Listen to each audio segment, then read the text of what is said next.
Arthur de Grave, Startup Nation, Overdose Bullshit. Avant-propos. Le petit livre que vous tenez entre les mains n'est pas une charge de plus contre la culture start-up, ses rituels exotiques, ses maximes de morale qui fleurent l'orientalisme de comptoir et son usage immodéré du franglais. Non. D'autres l'ont fait ailleurs. Si les startups vous horripilent et que vous cherchez un exutoire, allez donc visionner la série Silicon Valley sur votre plateforme de SVOD préférée ou écouter l'intégrale des chroniques de Guillaume Meurice sur France Inter. Il faut bien le reconnaître, pour qui ne fait pas partie de l'écosystème, le start-upper dans sa déclinaison franchouillarde est un être profondément agaçant. Pourquoi?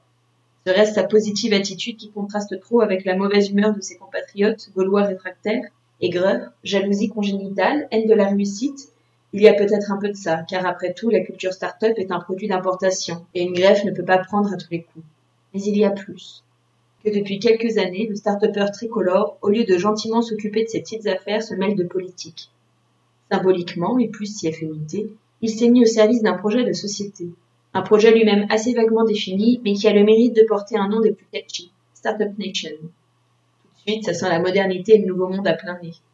Ne soyons pas injustes. Il est possible que pour bon nombre de nos entrepreneurs nationaux, ce qu'il faut bien qualifier de récupération politique de la mode des startups se soit fait à leur corps défendant. Peut-être qu'ils n'ont pas tout compris. Et qui pourrait leur jeter la pierre quand le projet de la Startup Nation s'énonce à coups de tweets et de conférences dispensées en mauvais anglais, autrement dit à la truelle. Peut-être qu'ils n'ont pas fait gaffe sur le moment, parce que c'était plutôt sympathique de se voir désignés comme les hommes, et parfois les femmes, mais c'est quand même plus rare, nouveaux, les bâtisseurs du pays à venir, bref, les forces vives de la nation qui vient. N'empêche que le mal est fait.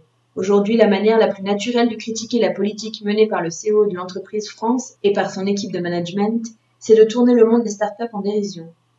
Vous vous souvenez de ce petit gars à l'école primaire qui n'était pas le plus futé de la classe, mais besogneux, assis au premier rang, prompt à lever le doigt pour répondre, généralement à côté de la plaque? Le professeur, quand il vous faisait la morale à vous et à tous vos camarades, bande de fifs et jocris, le présentait comme l'exemple à suivre. Et ça vous énervait, nom de Dieu, ça vous énervait. Normal. Du coup, à la récré, pour le faillot, c'était rouste sur rouste. Normal. Eh bien, c'est un peu le même syndrome qui guette aujourd'hui nos amis start-upers. Croyez-le ou non, mais moi, ça m'attriste profondément. Au fond, j'ai toujours eu de la peine pour ce pauvre schtroumpf à lunettes qui se faisait victimiser à la sortie de la cantine. Et puis les start-upers, c'est comme tout, il y en a des biens. J'ai moi-même un ami start-upper, c'est dire. Nul ne peut donc me soupçonner d'en avoir après les start-up. Dans les quelques dizaines de pages qui suivent, je m'attaque aux tentatives de récupération et d'instrumentalisation politique de la culture start-up. Avec, je le souhaite de tout cœur, un message d'espoir au bout du tunnel.